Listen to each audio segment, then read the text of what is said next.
12s, stop everything. Lumen Field just erupted with breaking news. An earthquake of stats just hit Seattle, and one number changes the entire landscape of the NFL. 948 yards. A quarterback just delivered a perfect half.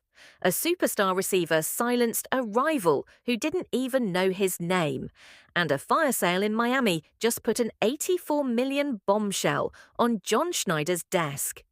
We have the tape, we have the quotes, and we have the insider rumors. Here's the first payoff, that 948-yard number. It belongs to Jackson Smith-Jigba, who is now the #1 receiving yards leader in the entire league. If you create earthquakes for this team, smash that subscribe button right now. The 12s are the loudest, and we're about to prove why. We start with the quarterback who delivered a performance so clean, so precise, it left the entire league speechless. The flow state, it's what athletes chase their entire careers. That moment where the game slows down, the defenses become predictable, and every single throw is automatic. Sam Darnold didn't just find that flow state against the Commanders, he led in it. The man started the game 16 for 16. Let that sink in. 16 consecutive passes, finding 7 different receivers, culminating in for first-half touchdowns. That isn't just good, that's statistically near perfect. We're talking about a level of accuracy and decision-making that you simply don't see every Sunday. The Seahawks offense wasn't just clicking, it was humming a perfect melody of execution. A masterclass in offensive efficiency. It means Clint Kubiak can call literally anything in the playbook knowing his quarterback is seeing the field the steps ahead. Darnold ultimately finished the game 21,424 throwing for 330 yards for touchdowns and an absurd 87.5% completion rate. This is the zenith of his 2-year resurgence. He admitted afterward he doesn't even remember the last time he had a streak like that, maybe high school, but here's the mini reward, the locker room story that shows you his mindset. Darnold didn't even realize he was perfect. He told reporters after the 38-4 blowout that he could feel the flow. He knew the offense was rolling, but he had no idea he hadn't thrown an incompletion. That is, until halftime. He said, and this is a direct quote, "Someone at halftime said to me that I hadn't thrown an incompletion, so I think he's to blame for throwing an incompletion in the second half." Darnold, joking, refused to say who the jinx was. But that one comment reveals the swagger and calm confidence this man is playing with. This isn't just a game manager, this is the leader of the 14-3 Vikings. Now fully realized in Kubiak's system, he's in lockstep with his play caller, and he's spreading the wealth.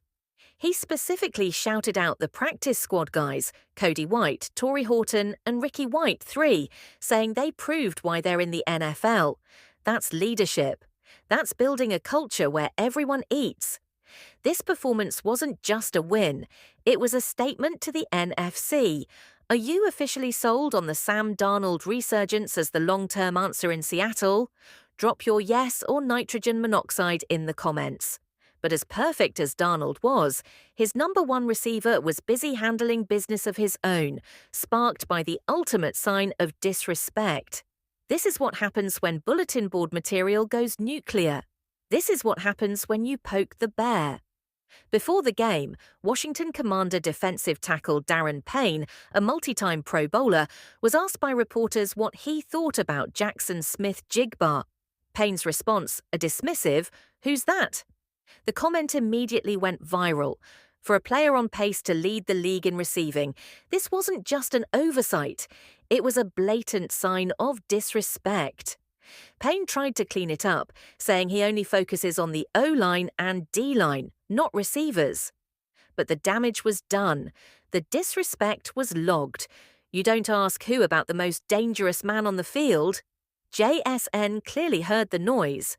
In the first quarter, after an explosive 11-yard rush, JSN stepped out of bounds right near the Commander sideline. He spotted Darren Payne, immediately ran towards him, and the cameras caught the exchange. We don't know what was said, but JSN's body language said it all. You're about to learn my name. And then he spent the next 3 quarters introducing himself. JSN put on an absolute clinic, a masterclass in route running and explosive plays.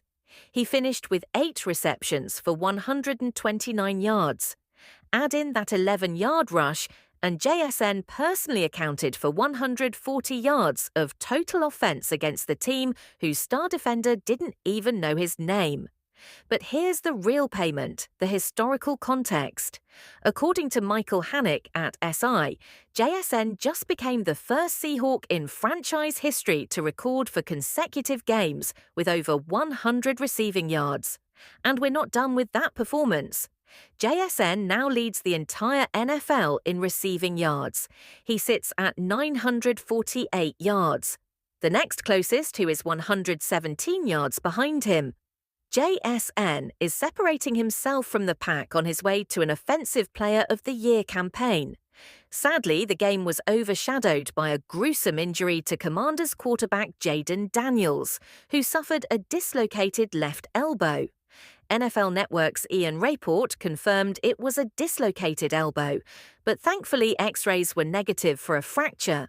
Adam Schefter added, "He's out indefinitely, but it's not confirmed to be season-ending. We wish him a speedy recovery. If you believe JSN is the Offensive Player of the Year, smash that leak button." But hold on, JSN is the best receiver in the league right now. What if Seattle added another top 10 receiver right next to him? A front office just detonated. The Miami Dolphins mutually parted ways with GM Chris Grier, and insiders are reporting this is the start of a massive fire sale. Every high V-value contract is suddenly on the table as Miami looks to rebuild. And when a team bleeds, sharks circle the water. The shiniest piece of gold in that water. A player who could fundamentally break the NFC. The name Jalen Wadd, this isn't just fan fiction, this is gaining real traction.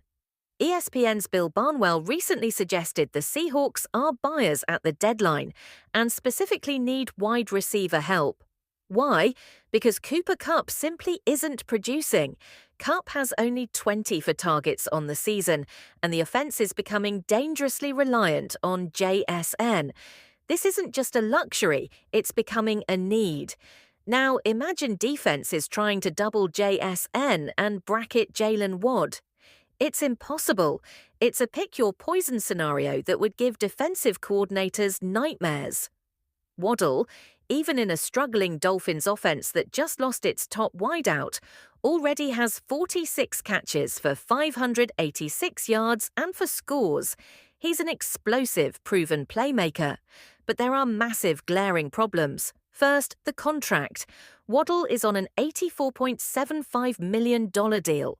The Seahawks have cap space, but JSN is playing himself into a record-breaking extension, and that money will be due soon.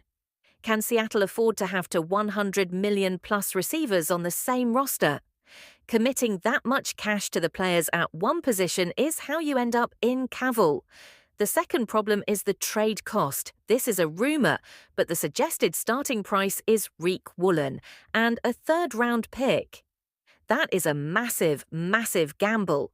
You're not just trading a corner, you're trading a young Pro Bowl caliber stud on a rookie deal. Does that trade create a gaping hole on defense that the offense can't overcome? John Schneider loves to buy at the deadline, but is he willing to trade a star corner and high draft capital plus take on a massive contract? What's the absolute most you would trade for Jalen Wadd? Would you give up Woolen in a third? I need to know what the 12s think. This one decision could define the next 5 years. 3 stories, one undeniable truth. The Seattle Seahawks are not just contenders, they are predators. Sam Darnold just proved he's not a bridge quarterback. He's a franchise-level distributor playing with ice in his veins. Fresh off a 16 from -16 start. Jackson Smith-Jibbid, but just put the league on notice, silencing Darren Payne and taking his throne as the #1 receiver in all of football with 948 yards. And now John Schneider has a decision to make that could echo for a decade. Does he protect the future?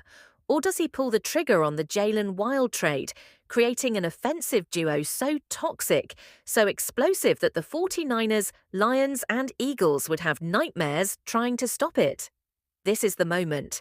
The NFC West is vulnerable. The Seahawks are ascending. The combination of Darnold's precision and JSN's dominance is already a winning formula. Adding Wadd makes it a championship one, but the price is steep. Woolen, a third-rounder, and $84 million. The 12s need to make their voices heard. 1. Smash that leak button if you believe JSN is the offensive player of the year. Period. TWBU. Drop your comment with the final verdict. Should the Seahawks trade for Jalen Waddle? Yes. Or nitrogen monoxide? I am reading every single response. 3. If you are the 12th man, if you make Lumen Field the most feared stadium in sports, you must be subscribed to this channel. We are tracking this fire sale by the minute. And here is the double cliffhanger. The trade deadline is approaching and the Waddle decision is hanging in the balance. But a new report suggests the Seahawks are also targeting a starting offensive lineman from that same Dolphins fire sale, a much cheaper, safer move. Does Schneider take the safe bet or the home run? And on top of that, the San Francisco 49ers just cleared cap space. Rumors are circulating they are the other team in the bidding war for Waddle. Who blinks first, Seattle or San Francisco? The next 48 hours will define the NFC West. Hit subscribe. Stay locked. We ride this wave together, Seahawks.